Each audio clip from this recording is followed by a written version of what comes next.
Avec ça, je détermine tout. Hein.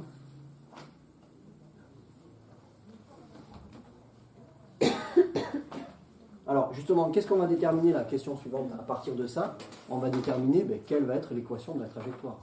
Je tape ma balle comme ça. Là. Comment va être sa trajectoire exactement? Vous savez que ça va être une courbe comme ça, mais quoi précisément comme courbe? Avec ça, on peut le déterminer. On le fait.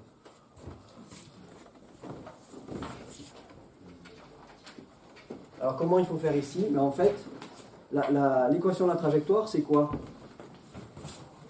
Ça va être la courbe dans ce plan-là. Là, je regarde ma balle qui est tapée ici. Elle va se déplacer comme ça. Elle va décrire une courbe. Donc, en fait, la courbe qui est ici, c'est Y en fonction de X. Ici, j'ai X en fonction de T et j'ai Y en fonction de T. Et il me faut Y en fonction de X. Comment il faut faire? Donc, je vous l'ai dit au début de la question. En éliminant, entre guillemets, le paramètre T dans les deux équations précédentes, donc la 3 et la 4, établir l'équation de la trajectoire de la balle. Donc, il faut que j'élimine le paramètre T de façon à avoir non plus Y en fonction de T, mais Y en fonction de X. Et là, j'aurai l'équation de la trajectoire. Alors, comment je fais? Là, il ne me faut pas du T, il me faut du X. Et là, le X, il dépend de T. Donc, T, je vais l'exprimer en fonction de X. Et ce que j'obtiens là, je le remplace là-dedans. Vous voyez le truc? Allons-y. Donc ça, c'est la question 6.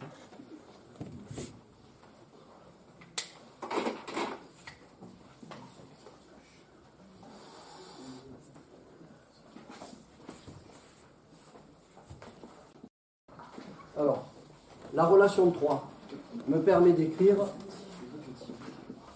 que T est égal à quoi? Donc j'ai X qui est égal à I constante fois T. T égale quoi? Le V0 cos alpha, là, ça va passer dessous de l'autre côté. Donc ça fait X divisé par V0 cos alpha. D'accord? Voilà. Cette expression de T, que j'ai exprimée en fonction de X, je vais l'introduire dans la relation 4 pour obtenir non plus Y en fonction de T, mais Y en fonction de X.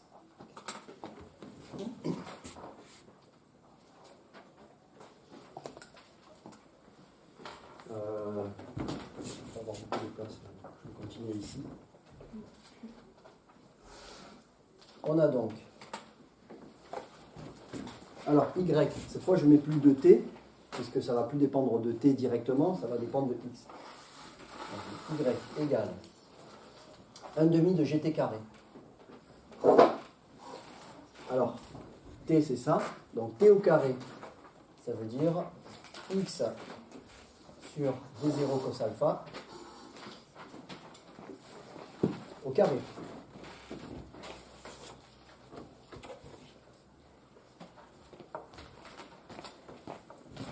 Plus V0 sinus alpha fois T, donc fois ça,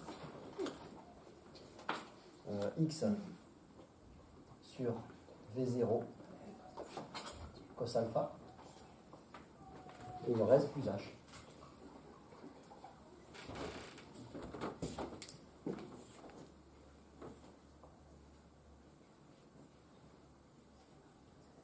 Et là, j'ai oublié le moins.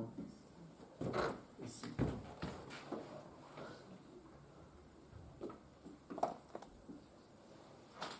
Voilà. Moins 1 demi de G T carré.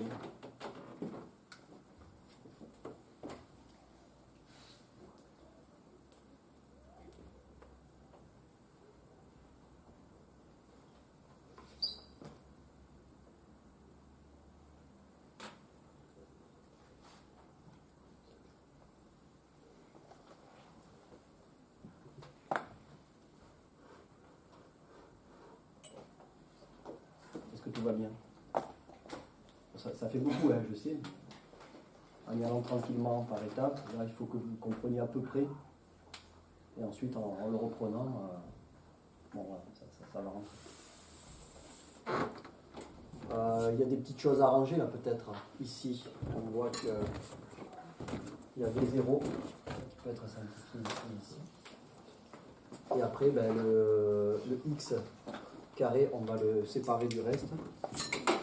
Donc, on va écrire comme ça, y égale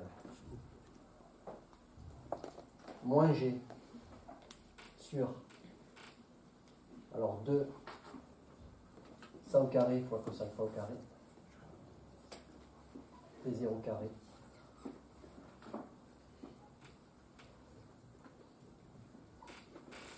Est-ce que vous avez déjà vu cette notation là? Cos carré alpha? Non? Donc je vous le note ici là, pour bien comprendre. Donc cos alpha, le tout au carré, hein, c'est ce qui est là. On le note comme ça, cos carré alpha. Attention, hein, c'est pas la même chose que ça. Hein. On ne peut pas supprimer juste la parenthèse, sinon c'est ambigu. Ça pourrait être cosinus de alpha au carré. Or, c'est pas du tout ça, hein, c'est pas pareil. C'est le cosinus de alpha qui est au carré. Donc on le note comme ça. Ou on laisse comme ça.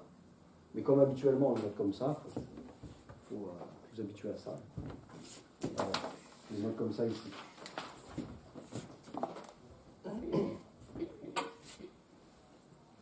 Bon, pour l'instant je le laisse, je vais passer après. Donc il me reste quoi là? Fois x au carré. Plus sinus alpha sur cos alpha fois x. Sinus alpha sur cos alpha, par définition, c'est quoi ça? Je ne sais pas si vous le savez.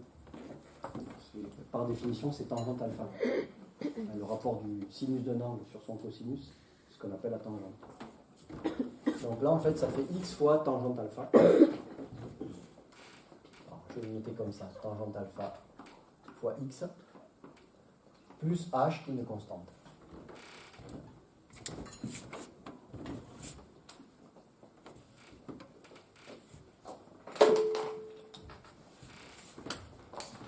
Voilà.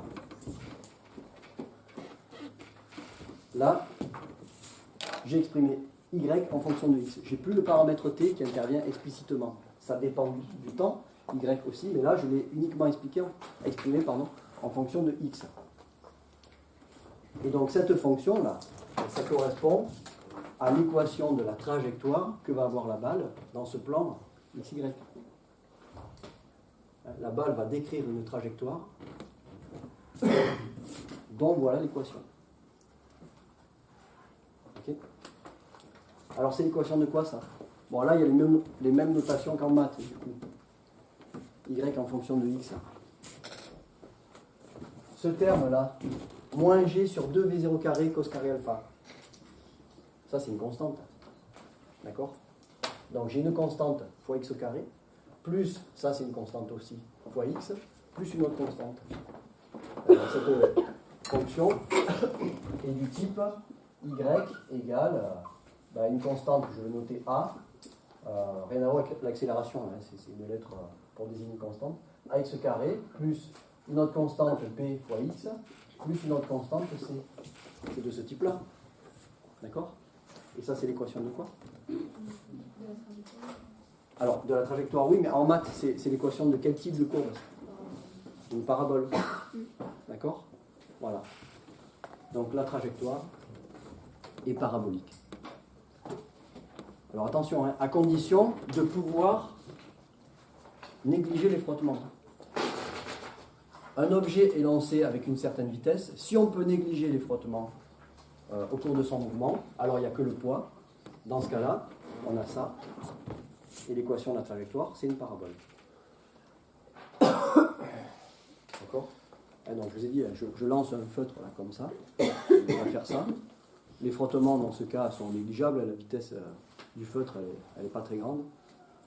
Et du coup, la trajectoire que va avoir le feutre, une fois que je l'ai lancé, c'est une parabole. Voilà. Donc là, on a la démonstration grâce à cette loi physique qui est d'une puissance incroyable. Parce que là, on étudie ce mouvement, mais on peut étudier des tas de choses avec ça. C'est énorme. Bon, condition aussi, connaître les forces qui s'exercent sur l'objet, sinon on ne peut pas aller loin, et connaître aussi les conditions initiales, sinon on ne peut pas déterminer les équations non plus. Donc, la loi, ok, mais après, il y a d'autres choses qu'il faut connaître aussi.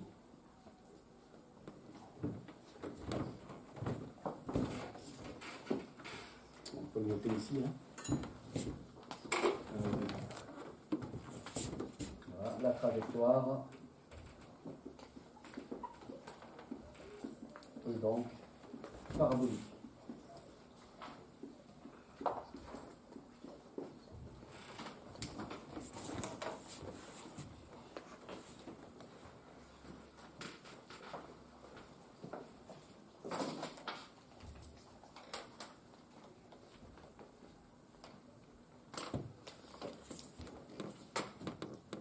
Alors, des questions.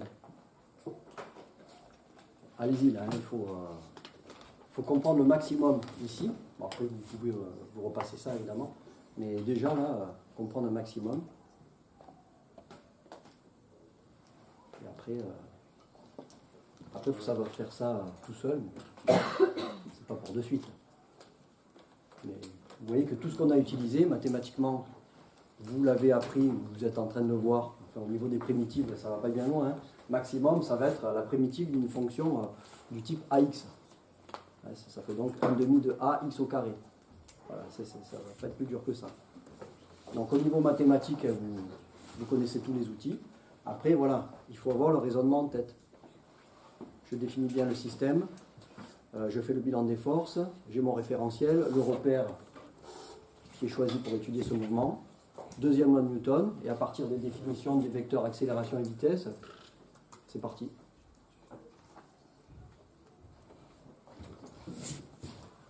Bon, alors ensuite, ça c'est pour établir les équations du mouvement et l'équation de la trajectoire. Les deux questions que j'ai choisies après, c'est des applications de tout ça. Bon, ok, on sait ça. Qu'est-ce qu'on peut déterminer d'autre ? Alors, par exemple, question 7, je vous demande d'exprimer l'altitude maximale, qu'on va noter Y max, à laquelle va monter la balle. Et donc, je tape ma balle comme ça, donc elle va avoir une trajectoire parabolique, donc il y a une hauteur maximale à laquelle elle va monter.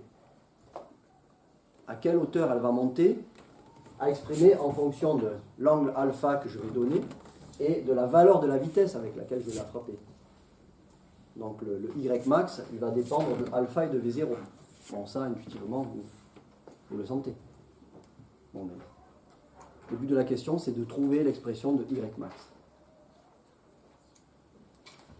Bon, là, c'est sûr que pour vous, à ce stade-là, c'est pas du tout évident. Alors, il y a deux possibilités. Il y en a une peut-être qui va plus vous sauter aux yeux. C'est le point de vue mathématique. J'ai une trajectoire qui est parabolique, là, comme ça. Ça. En gros, ça va ressembler à quelque chose comme ça. À partir de la hauteur h, je frappe ma balle comme ça, donc elle va faire ça. Ok ? Donc le Y max, c'est ça là. Hein, disons que là, il y a le sol.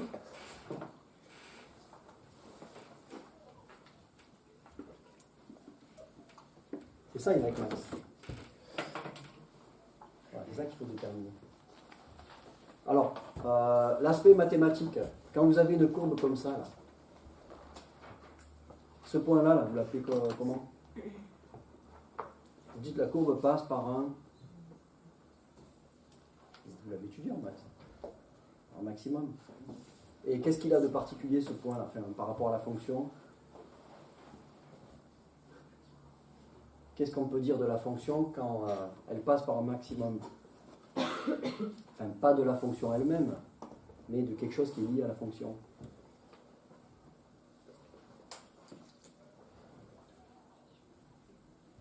C'est pas le coefficient. Alors, il n'est pas positif, justement. On peut l'exprimer ça en mentionnant le coefficient directeur, oui. Oui, aussi, mais tout ça, c'est lié. Hein. Qu'est-ce qu'elle a de particulier la courbe ici là? Là, on fait des maths. Okay. Qu'est-ce qu'elle a de particulier? Elle passe par un maximum. Si on regarde les tangentes à la courbe là, vous voyez, ça fait ça, et ensuite ça fait ça. Donc là, la tangente est positive, mais de valeur de plus en plus petite. La pente diminue. Là, la pente, le coefficient directeur, il s'annule, 0. Et ensuite, là, ça devient négatif. Donc, le coefficient directeur, en ce point, vaut 0.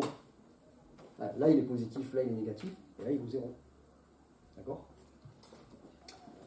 Et le coefficient directeur, il s'exprime par quoi? Pour la fonction qui décrit cette courbe. Par définition, le coefficient directeur, c'est l'interprétation graphique de cette définition. Le coefficient directeur correspond à quoi par définition par rapport à la fonction?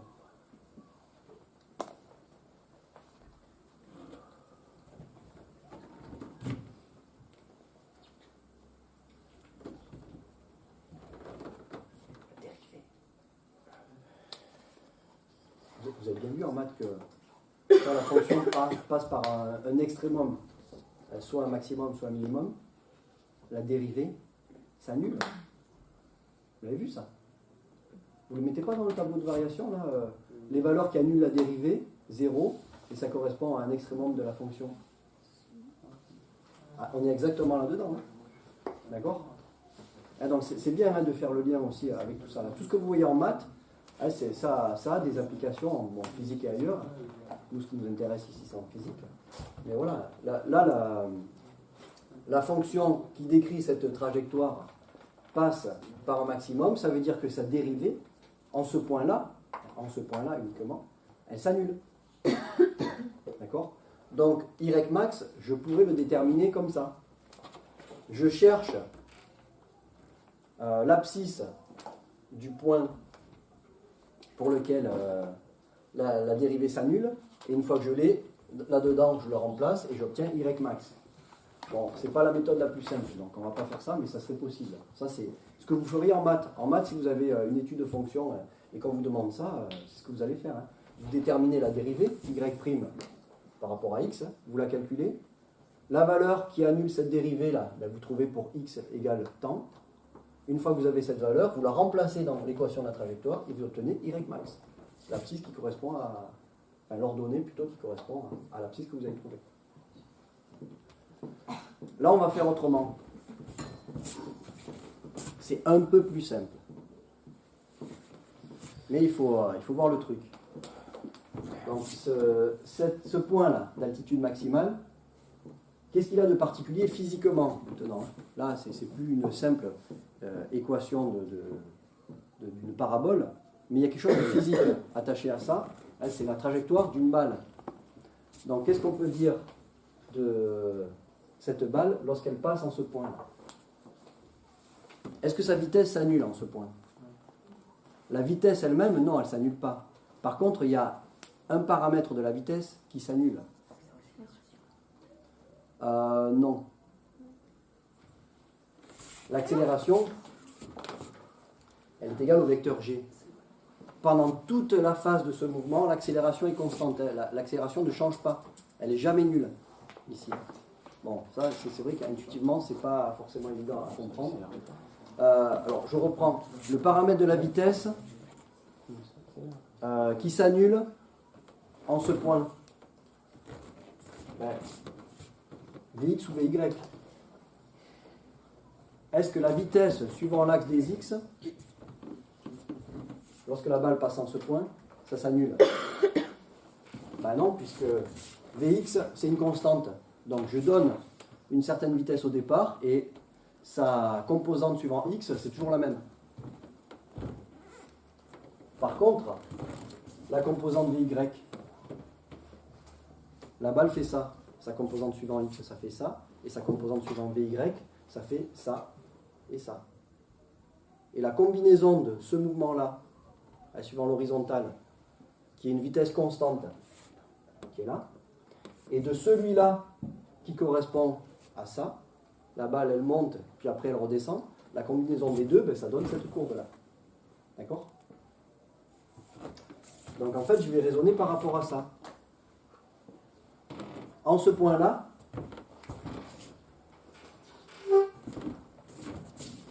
j'ai VY qui s'annule. Un VY, ça fait ça. Donc quand j'arrive au maximum, ici, ça s'annule, et ensuite ça augmente à nouveau, mais dans l'autre sens. D'accord? Donc ce que je vais faire, je vous explique le principe, et puis après on le fait. VY s'annule quand la balle passe au sommet de la trajectoire.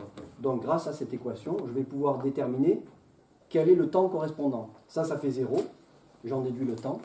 Et une fois que j'ai la valeur du temps qui correspond à ça, je le mets là-dedans. Et donc j'ai l'ordonnée Y qui correspond à ce temps-là, c'est-à-dire au moment où la balle atteint le sommet de la trajectoire.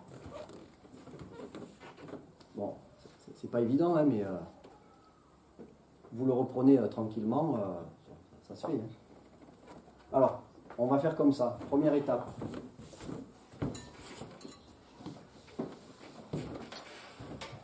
Ça, c'est la question 7.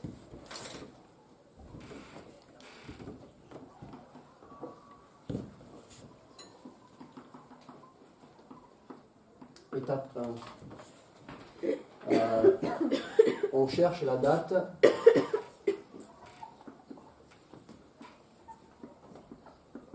alors je vais choisir une notation pour ça, on va l'appeler TM en rapport avec Y max, je vais marquer TM. On cherche la date TM pour laquelle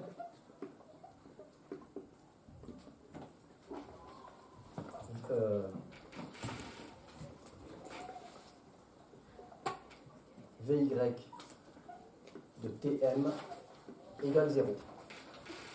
Oui.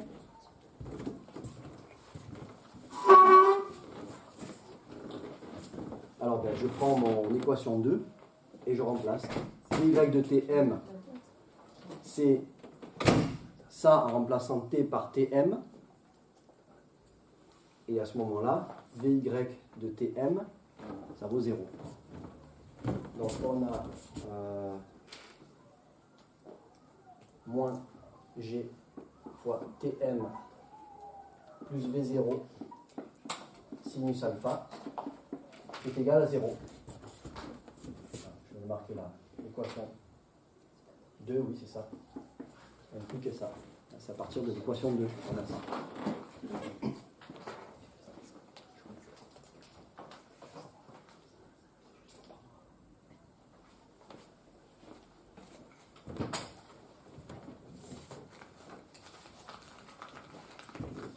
Alors ça nous donne quoi ça?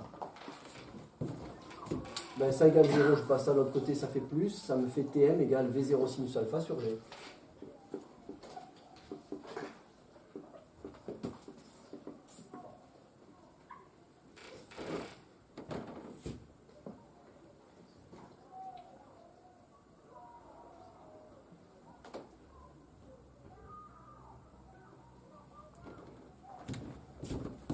Maintenant que j'ai Tm, hein, étape 2.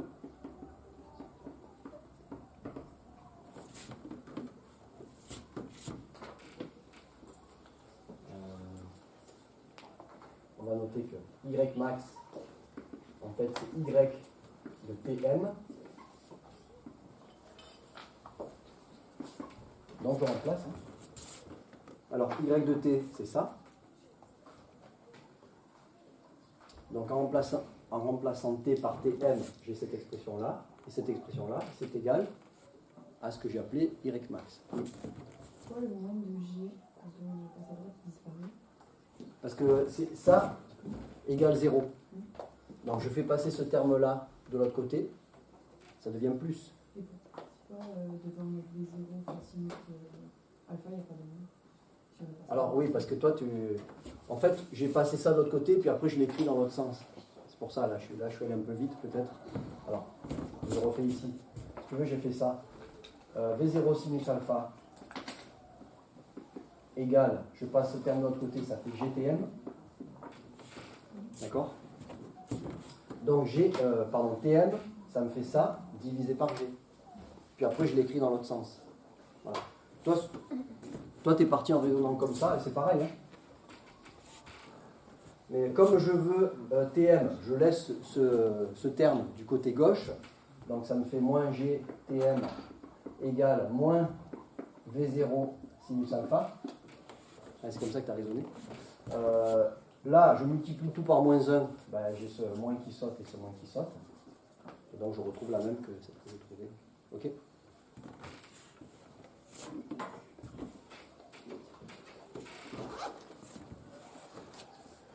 Alors ici, dans l'équation 4, je remplace T par l'expression de Tm que j'ai ici. Je vais en prendre la place. Donc je vais l'écrire en dessous. Hein. Donc Y max est égal. Alors Y de Tm, ça me fait moins demi de G Tm au carré. Donc ça fait tout ça au carré. Donc V0 carré sinus carré alpha sur G au carré.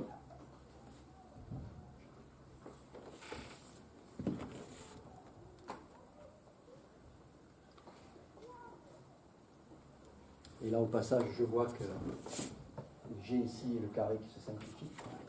Donc il me reste juste G au dénominateur. Bon voilà pour le premier terme. Deuxième terme, plus V0 sinus alpha fois Tm.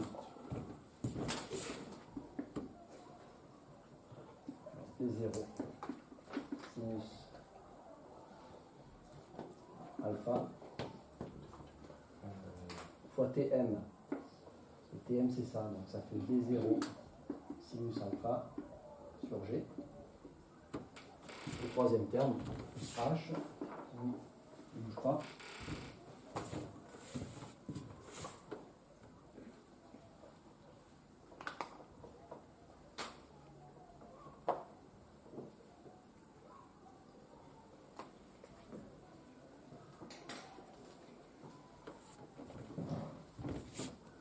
Alors, il faut arranger tout ça.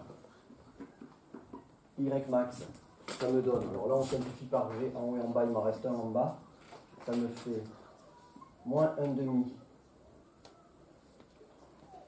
de V0 carré sinus carré alpha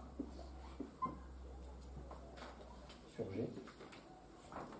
Plus, alors là, je vois que pour le deuxième terme, j'ai le produit de deux fois la même chose, V0 et sinus alpha.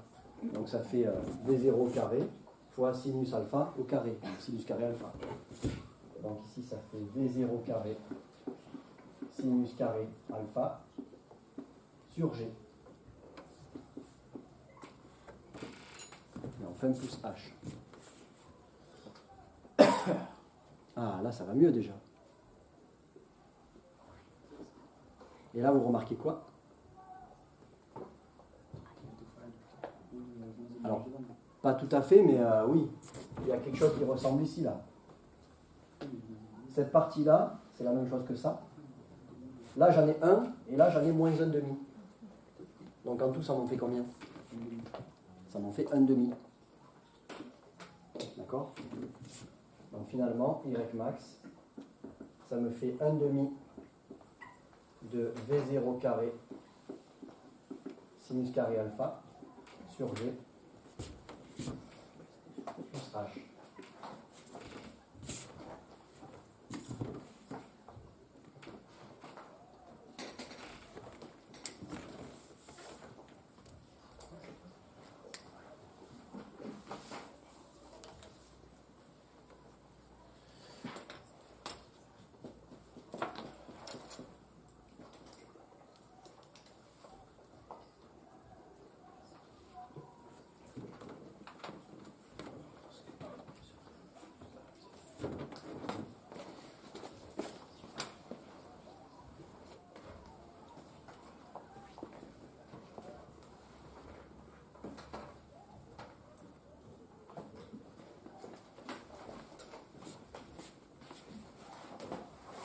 Posez les questions.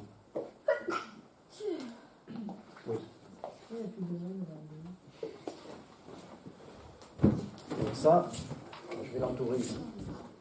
Il faut le voir comme ça. Ça, c'est moins 1,5 du terme qui est là. Alors, on va l'appeler grand A si tu veux. Donc j'ai moins 1,5 de A. Et ça, c'est grand A aussi. Donc j'ai moins 1,5 de A plus A. Ça me fait 1,5 de A. J'ai A, j'enlève 1,5 de A, il me reste 1,5 de A. Et voilà pourquoi il n'y a plus le mot. Ok. N'attendez pas que je vous dise de poser les questions, hein. Allez-y. Oui. Oui. En dessous, l'étape 2, pour moi, il y a ça plus notre. Il y a ça plus ça. Ça. Oui. Alors, Y max, c'est Y de Tm. C'est-à-dire Y de T en remplaçant T par Tm. Y de T est là. D'accord ? Donc je remplace T par Tm, et Tm, c'est ça. Donc en fait, je réécris ça, mais là, au lieu de mettre T au carré, je mets ça au carré, plus le deuxième terme, ça fois Tm, c'est-à-dire fois ça, plus H. Donc c'est tout ce que j'ai écrit ici. Ouais, ça va ? Attends, il est au carré. Ah oui, parce que c'est au carré. Ouais, c'est moins 1,5 de GT carré.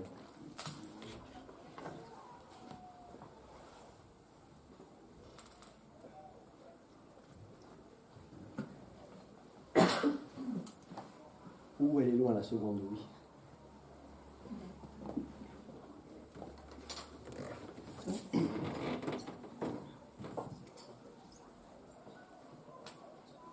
Bon, mais on termine. J'ai plus de place. Bon, ça vous avez tout noté. Enfin, de toute façon, vous l'aurez. Hein. Je vais effacer juste le 7 et je vais remplacer par le 8. Enfin, on n'a pas dit là, mais effectivement, on voit bien que Y max dépend de V0 et de alpha. Donc, pour une valeur de vitesse que j'ai donnée à la balle au départ et suivant l'angle, la direction de la vitesse initiale que j'ai donnée, ben voilà, ça dépend de ça, hein, la hauteur à laquelle ça va monter. D'accord ? Évidemment, ça dépend aussi de G. Si on est sur une planète, hein, dans les mêmes conditions, je tape la balle, si on est sur une planète, je ne sais pas, sur la Lune par exemple, où G est plus faible, ben si G est plus petit, Y max va être plus grand. D'accord ? Et plus H, parce qu'on l'a tapé à partir de la hauteur H. Donc c'est H plus la hauteur qu'elle va acquérir une fois que je vais la taper. Voilà, tous les paramètres dont dépend le temps. Peut-être qu'on n'y voit pas très bien.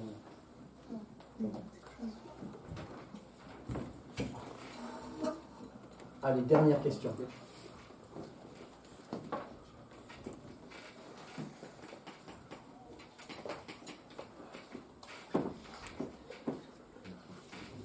C'est la 8.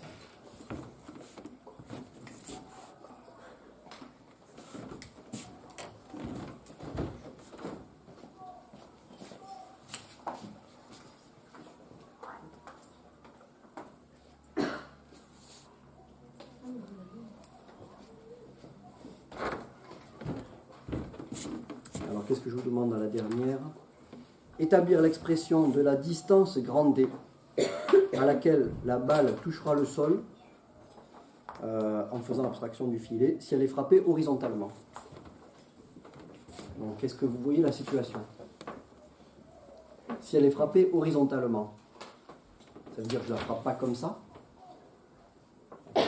On a fait dans l'étude générale. Horizontalement, ça veut dire que je la frappe comme ça. Donc là, on est plus dans la situation où on serre comme ça. Là. Si je serre à la cuillère, elle va faire ça. Si je serre normalement, elle va plutôt faire ça. Je la tape horizontalement et ensuite elle va faire ça. Et pour un service normal, on va dire, c'est plutôt ça. C'est un service comment ? Un service comme ça. Là. Et quand on ne sait pas trop jouer, souvent on sert comme ça. On va dire que la première partie c'était pour débutants. Et là, un professionnel serre, il tape la balle horizontalement. Comme ça. À quelle distance, quelle est l'expression de la distance à laquelle la balle va toucher le sol ? Alors, on ne tient pas compte du filet, on fait comme s'il n'y était pas. à quelle distance la balle va toucher le sol. Et on oblige les frottements aussi, hein, donc ça ne correspond pas à la réalité. En plus, les joueurs ils mettent de l'effet dans la balle, donc forcément, hein, c'est pas du tout la réalité. C'est juste pour voir une application de tout ça.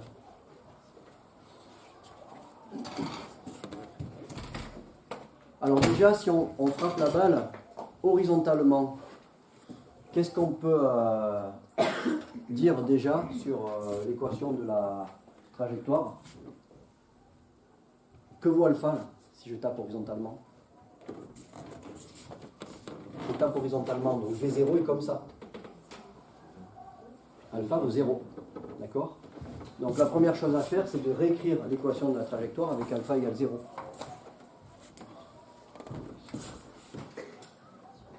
On va dire, dans ce cas, alpha égale 0.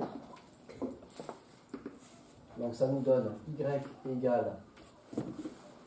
Alors si alpha égale 0, cos carré de alpha avec alpha égale 0. Donc ça fait cos de 0 carré. Cos de 0 égale 1. 1 au carré, 1. Donc là, le cos carré alpha, dans ce cas, ça va faire 1. Donc moins g sur 2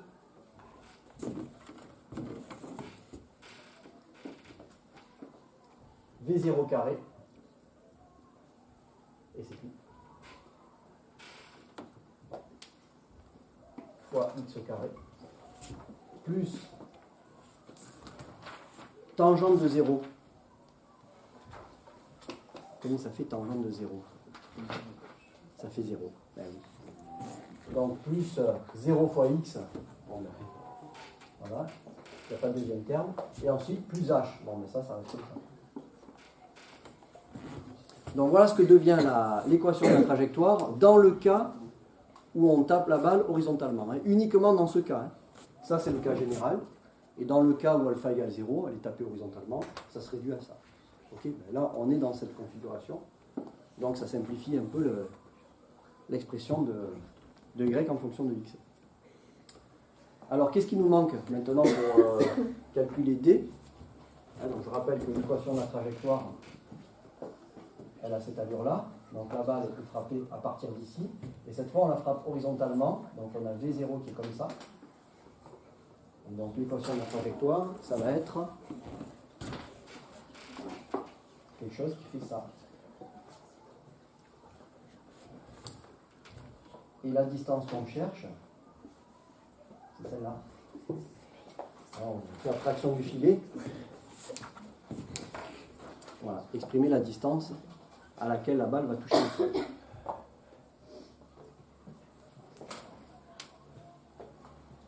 Donc voilà l'équation de cette trajectoire.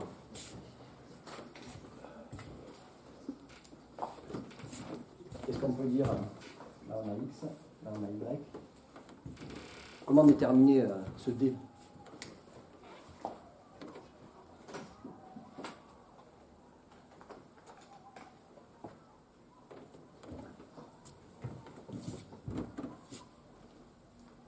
Qu'est-ce qu'on peut dire de ce point-là? Le point où la balle va toucher le sol. Pour son ordonnée, ça sera 0. Oui. Pour son ordonnée, ça sera 0. Et son abscisse, ben, ça sera ça. Donc l'endroit où la balle touche le sol, le point d'impact avec le sol, l'abscisse de ce point, ça va être justement le grand D qu'on cherche. Donc là-dedans, je remplacerai par grand D. Et l'ordonnée correspondante à ce grand D, le Y, c'est quoi? Ben, c'est 0, ce point-là. Son ordonnée, c'est 0. Donc, en remplaçant x par grand D et y par 0, je vais obtenir une équation qui me permet d'exprimer D et puis de le calculer après si j'ai les valeurs. D'accord? Donc, on va noter ça comme ça.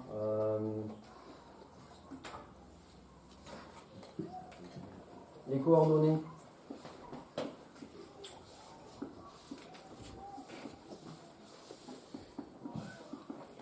Point d'impact avec le sol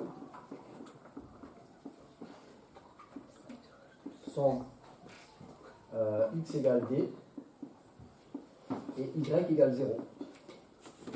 D'accord?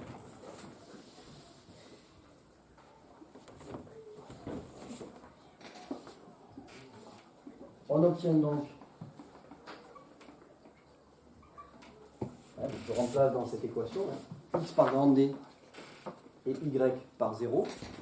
Donc ça me donne 0 égale moins g sur 2v0 carré fois grand D au carré plus h. Voilà, il n'y a plus qu'à résoudre ça pour exprimer D. Alors j'ai pas D directement, j'ai D au carré. Donc on va exprimer D au carré, puis après on va voir ce qu'on fait pour obtenir D. Alors, attention, je fais passer ça de l'autre côté. Donc, où vous avez que des signes moins qu'on simplifie, comme tout à l'heure, ou alors on fait passer directement ça de l'autre côté. Et bon, voilà. Là c'est du bon côté. C'est plus simple. Donc ça me fait, il n'y a plus de moins. Donc G sur 2V0 carré D carré égale H. Je vais passer ça de l'autre côté. Donc moi je veux le D carré. Donc j'ai un coefficient fois D carré qui est égal à H.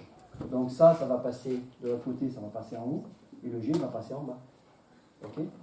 Donc ça me donne D carré égale 2V0 carré H divisé par G.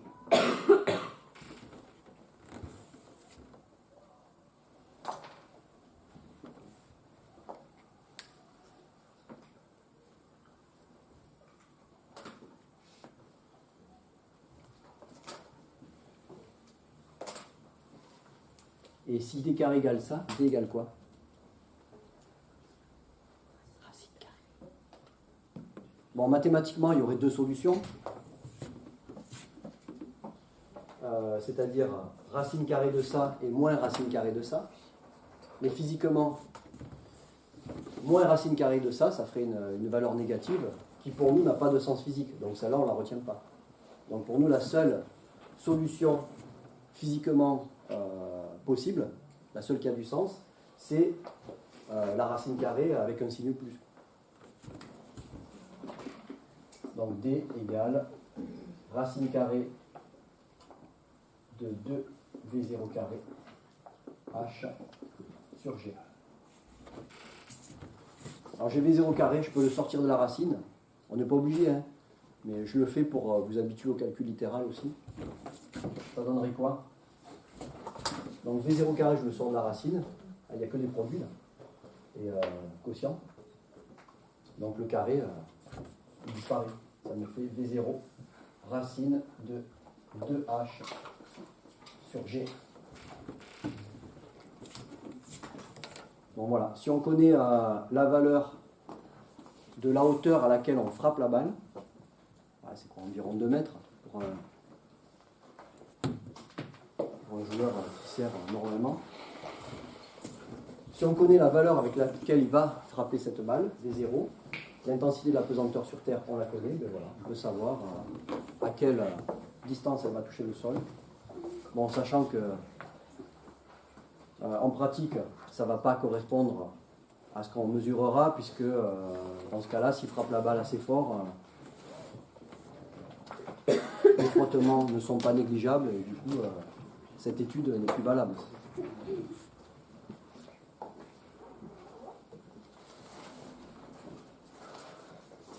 Ça y est, c'est fini.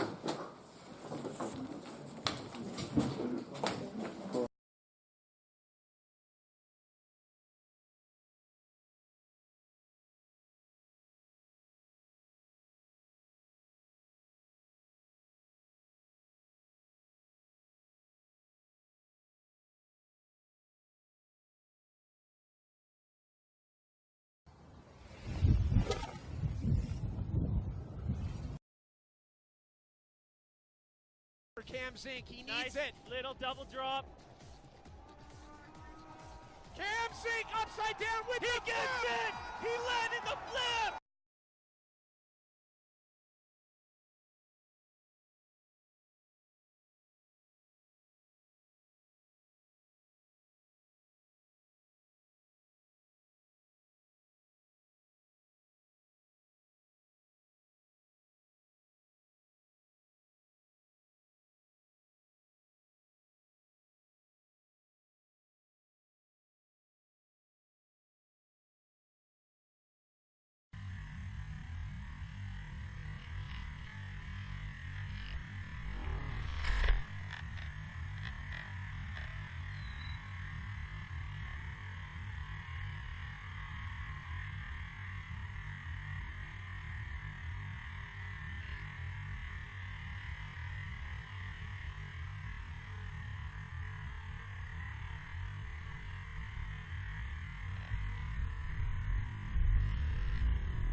non, ça c'est un scandale. Alors ça, n'ayons pas peur des mots.